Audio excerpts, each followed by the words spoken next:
Garden को लेकर मैंने आप लोगों को बोला था कि आपके जितने भी कमेंट्स हैं आप लोग कर दीजिए। तो आप लोगों ने इतने प्यारे प्यारे कमेंट्स किए तो मैंने सोचा क्यों देरी की जाए, सारे कमेंट्स का रिप्लाई भी दे देते हैं और रिप्लाई देने के साथ साथ पूरे गार्डन का टूर भी हो जाएगा। तो चलिए साथ में देखते हैं गार्डन और कमेंट्स का रिप्लाई भी करते हैं। आइए। सबसे पहला क्वेश्चन अंशिका जी ने पूछा है कि कोलियस की कटिंग कैसे लगाते हैं। तो कोलियस की कटिंग ना बड़ी इजीली लग जाती है और आप हमारे पौधे देख सकते हो कि हमारे पास जो पौधे का मदर प्लांट था ना वो अब हमारे पास है ही नहीं और हमारे पास कटिंग इसकी इतनी सारी है कि आप देख ही सकते हो। और कटिंग लगाना कोलियस की इतनी आसान है और इतनी जल्दी चल जाती है कि आप मानोगे नहीं। हमने ये सारी कटिंग्स लगा के रखी है और उनमें इतनी भर के रूट्स आ चुके हैं। बस आपने कुछ नहीं करना, आपके ऐसे नाखून से पिंच कर लीजिए या फिर कैंची से ले लीजिए, कटिंग काट लीजिए और कटिंग लेने के बाद उसके नीचे के पत्ते हटा दीजिए और पत्ते हटाने के बाद बस एलोवेरा में डिप करके 1 नॉड या फिर 2 नॉड तक अंदर डाल दीजिए, मतलब मिट्टी के रेते में, मिट्टी में, आप किसी में भी लगा सकते हैं और बड़ी इजीली जो कटिंग है वो लग जाती है। और लगाने के बाद बस सेमी शेड में रखिएगा। करणदीप जी का क्वेश्चन आया कि जो उनका हाइब्रिड वाला विंका है वो हमेशा ख़राब हो जाता है और हमेशा जो है सूख जाता है। तो देखिए हमारा ये देसी वाला विंका है।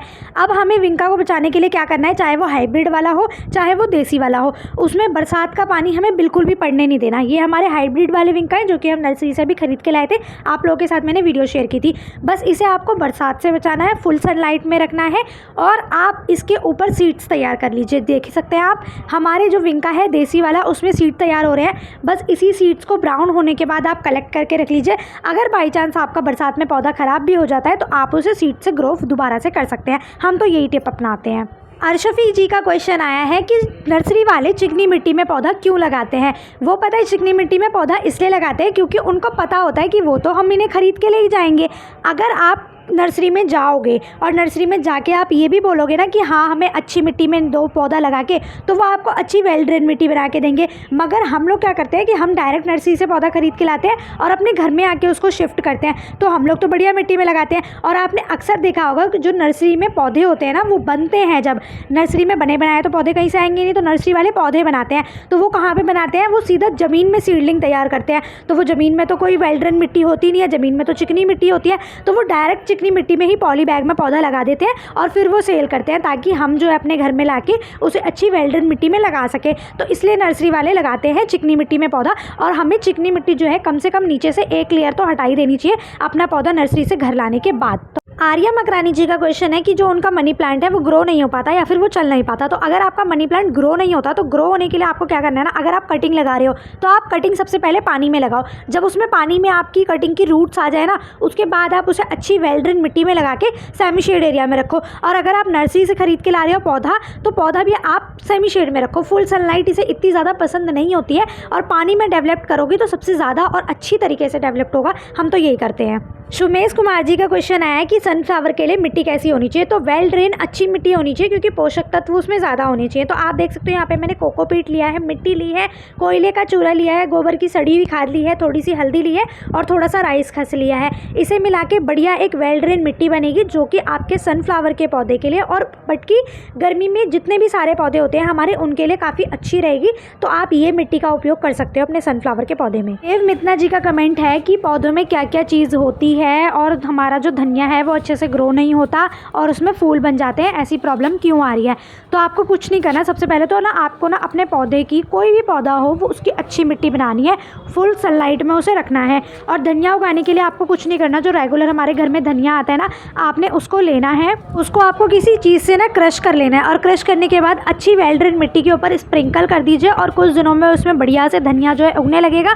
और आप उसकी ना हार्वेस्टिंग करते रहें, मतलब बीज अगर आपको नहीं बनाने हैं ना तो आप थोड़े थोड़े दिन में उस धनिए की अच्छी हार्वेस्टिंग करते रहें। तो क्या होगा, ऊपर से टिप कटती जाएगी और आपके जो धनिए में बीज हैं वो बनेंगे, थोड़ा लेट बनेंगे मगर हार्वेस्टिंग काफ़ी अच्छी आपको मिल जाएगी। तो हम तो अपने पौधे में यही टिप अपनाते हैं, आप भी ज़रूर ये करिएगा। करणदीप जी का एक और क्वेश्चन है कि जो उनका ड्रेसिना प्लांट है उसकी जो टिप है वो सूख जाती है, आगे से कोई न्यू लीफ निकलती है वो भी सूख जाती है। तो आप हमारे पौधे को देख सकते हो, ये हमारे पास ड्रेसिना प्लांट है। हमने इसको बिल्कुल ऐसी जगह रखा हुआ है जहाँ पे इस पे छन छन के धूप पड़े, मतलब कि बिल्कुल सेमी शेड एरिया में रखना है कि सिर्फ इस पर रोशनी पड़नी चाहिए। आप हमारे भी पत्ते की देख सकते हो, टिप आगे से थोड़ी जली हुई है, जब ज़्यादा धूप पड़ती है तब ये ऐसे ही जल जाता है। तो ये बिल्कुल इंडोर प्लांट रहता है, आप इसे वहाँ रखो जहाँ पर बिल्कुल कम धूप आती हो, मतलब कि मतलब 1 आध घंटे की सुबह धूप आई और उसके बाद फिर इस पर सिर्फ रोशनी पड़नी चाहिए। ये देखिए एक और हमारे पास ड्रेसिना है, ये बिल्कुल ऐसी जगह रखा है जहाँ धूप नहीं पड़ती। अस्मित जी का क्वेश्चन है कि उनके जो मैरीगोल्ड में फूल नहीं आ रहे हैं। आप ये हमारा मैरीगोल्ड का पौधा देख सकते हो, ये है सर्दियों वाला। तो आपने क्या करा होगा ना, आपने गलतियों से जो मैरीगोल्ड का पौधा होगा ना वो आपका सर्दियों का था, क्योंकि मैरीगोल्ड तो एक इतना हार्डी प्लांट है कि उसमें हमें कुछ देने की ज़रूरत ही नहीं है। तो आप क्या करो कि आपके घर में जो फूल माला आती है ना, आप फूल माला वगैरह होती है या फिर नॉर्मल नर्सरी से भी जाके आप पौधा ला सकते हो, वो आप सर्दियों वाला लगा लिया होगा, इसीलिए फूल नहीं आ रहे। हमारे भी आप देख सकते हो सारे ये सर्दियों वाले हैं, बिल्कुल सूख चुके हैं और गर्मियों वाले हमारे यहाँ पे उग गए हैं, इन्हें हम ट्रांसफ़र करेंगे। तो आप ये चेकआउट करो कि आपका वो सर्दियों वाला तो नहीं है, इसीलिए फूल नहीं आ रहे होंगे, और कोई प्रॉब्लम नहीं है। इशिता यादवंशी जी का क्वेश्चन है कि उनके जो सीड्स हैं वो जर्मिनेट नहीं होते हैं। तो सबसे पहली बात, अगर आप सीड्स लगा रहे हो तो आप छोटे कंटेनर में लगाओ और 4-5 सीड्स एक साथ लगाओ, और उसके साथ साथ आप रेते में या फिर कोकोपीट में लगाओ। रेते और कोकोपीट में जल्दी डेवलपमेंट होती है सीड्स की, और जब तक आपके सीड्स में से सीड्स ना निकले तब तक आप उसको सेमी शेड में रखो, बिल्कुल भी उसको बाहर मत निकालो और ढक के सेमी शेड में ही रखो। सेम यही क्वेश्चन है आस्था जी का कि भी उनके सीड्स नहीं जर्मिनेट होते हैं। तो आप देख सकते हो मैं अपने सीड्स जो भी है ढक के रखती हूँ, सेमी शेड एरिया में रखती हूँ, जब तक मुझे उनमें इतनी ग्रोथ नहीं दिख जाती। आप भी यही काम करें। आदिल खान जी का क्वेश्चन है कि जो उनके कैलेंडुला के फूल हैं वो काफ़ी छोटे होते हैं। तो देखिए अब तो इसका सीज़न चला गया है, अब आप नेक्स्ट सीज़न के लिए क्या कीजिए कि जो इन छोटे फूलों में सीड्स बन रहे हैं ना, आप उन्हें हार्वेस्ट कर लीजिए ताकि आप नेक्स्ट सीज़न में दोबारा पौधा बना सको। आप हमारे भी पौधे में देख सकते हो कितने छोटे छोटे फ्लावर हैं, बट उनमें सीड्स बन रहे हैं, तो हम उन्हें कलेक्ट करके रख रहे हैं। अब सीज़न जाने लगा है तो ऑटोमेटिकली वो जो फ्लावर है वो छोटे हो जाएंगे, तो कोई टेंशन वाली बात है नहीं। पिंकी जी का क्वेश्चन आया कि उनके जो गुलाब का फूल है उसमें फूल नहीं आते और फूल में आने के लिए क्या करना चाहिए। तो आपको बनाना पील फर्टिलाइज़र डाल सकते हो, लिक्विड खाद कोई भी जैसे बनाना पील, अनियन पील डाल सकते हो, गोबर की खाद डाल सकते हो, पत्तों की खाद डाल सकते हो आप, तो उससे जो है, और फुल सनलाइट में रखो तो उससे जो है आपके गुलाब के पौधे में फूल बनेंगे। जसबीर जी का क्वेश्चन है कि उनके पौधे सूख जाते हैं। तो अगर आपके पौधे सूख जाते हैं तो पहले तो आप ये चेक कीजिए कि आपके पौधों में जो पानी है वो अच्छे से डल रहा है सुबह शाम या नहीं डल रहा। उसके साथ उसे फुल सनलाइट में रखो, उसको पूरी पोषक तत्व दो। जैसे मैंने जो जितने भी मैं फर्टिलाइज़र देती हूँ बिल्कुल ऑर्गेनिक, आप वो डाल सकते हो, तो उससे आपके पौधे काफ़ी हेल्दी हो जाएंगे। दीपांशु जी का क्वेश्चन आया कि कंपोस्टिंग किस महीने में करनी चाहिए, किस सीज़न में करनी चाहिए। तो कंपोस्टिंग आप किसी भी सीज़न में कर सकते हो, बस गर्मियों में क्या होता है 1-1.5 महीने में बन जाती है कंपोस्ट हमारी खाद जो है, और जो सर्दियों में है वो थोड़ा लॉन्ग टाइम ले लेती है, मतलब 3-4 महीने ऐसे ले लेती है। किसी भी महीने में हम कर सकते हैं कंपोस्टिंग बड़े आराम से। सीमा जी का क्वेश्चन है कि उनको अपना मोगरा का पौधा और गुड़हल का पौधा जो है बड़े गमले में ट्रांसफ़र करना है। तो अगर आपको बड़े गमले में ट्रांसफ़र करना है तो या तो आप एज इट इज़ निकाल के बिना रूट कट करे उसको ट्रांसफ़र कर सकते हो, मगर आपको लग रहा है कि आपकी जो पौधे की रूट्स है वो कुछ ज़्यादा ही है, तब आप उसको कट करो। बाय द वे आपको कट करने की कोई ज़रूरत नहीं है। ज्योति खन्ना जी का क्वेश्चन ये है कि वो 2 साल से गार्डनिंग कर रही है, उन्होंने सारी कोशिश पूरी कर ली है बट उनके पौधे नहीं चल पाते हैं और उन्होंने काफ़ी महंगी जो है मिट्टी खरीदी है। तो आपने क्या करा होगा ना, सिर्फ मिट्टी में पौधा लगा दिया। तो मिट्टी में क्या क्या मिलाना चाहिए उसकी आप डिटेल वीडियो देख सकते हो। पौधों को फुल सनलाइट में रखो, गर्मी ज़्यादा है 2 टाइम पानी डालो, बढ़िया से पौधे चलने लगेंगे।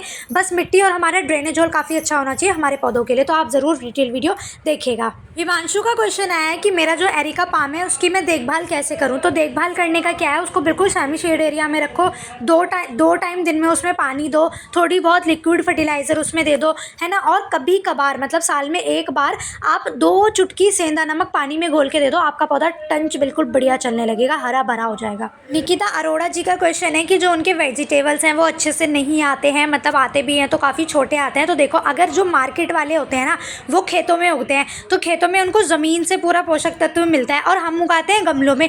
तो आपका जितना बड़ा गमला होगा आपके उतने ही अच्छे वेजिटेबल आएंगे, और जितना छोटा गमला होगा उतने ही छोटे फल आएंगे। उसमें बस आप लिक्विड खाद, सॉलिड खाद जो भी है वो डालते रहें ऑर्गेनिक, तो अच्छी फसल आपको मिलेगी। पिज़्ज़ा और मोटोरोला का क्वेश्चन ये है कि उनकी जो कटिंग है वो सक्सेसफुल नहीं होती है। तो आपकी कटिंग सक्सेसफुल इसलिए नहीं होती है क्योंकि आप उस कटिंग को लगा देते हो। पहली बात तो आप उसको एलोवेरा में कम से कम अच्छे से कोट करो, 2-3 नोड, और कम से कम 2-3 नोड आप मिट्टी के अंदर या फिर रेते के अंदर डालो और उसको सेमी शेड एरिया में रखो। उसको बिल्कुल भी जब तक उसमें आपको ग्रोथ ना दिखे तब तक आप उसको धूप बिल्कुल मत दिखाओ, तो आपकी कटिंग बहुत ईजीली चल जाएगी। पंकज भारती जी का क्वेश्चन है कि जो उनका एंजॉय पोथोस का प्लांट है उसमें ग्रोथ नहीं हो रही है। तो आपने क्या करना है ना, पहले तो उसे सेमी शेड एरिया में रखना है क्योंकि वो सेमी शेड एरिया वाला इंडोर प्लांट प्लांट है।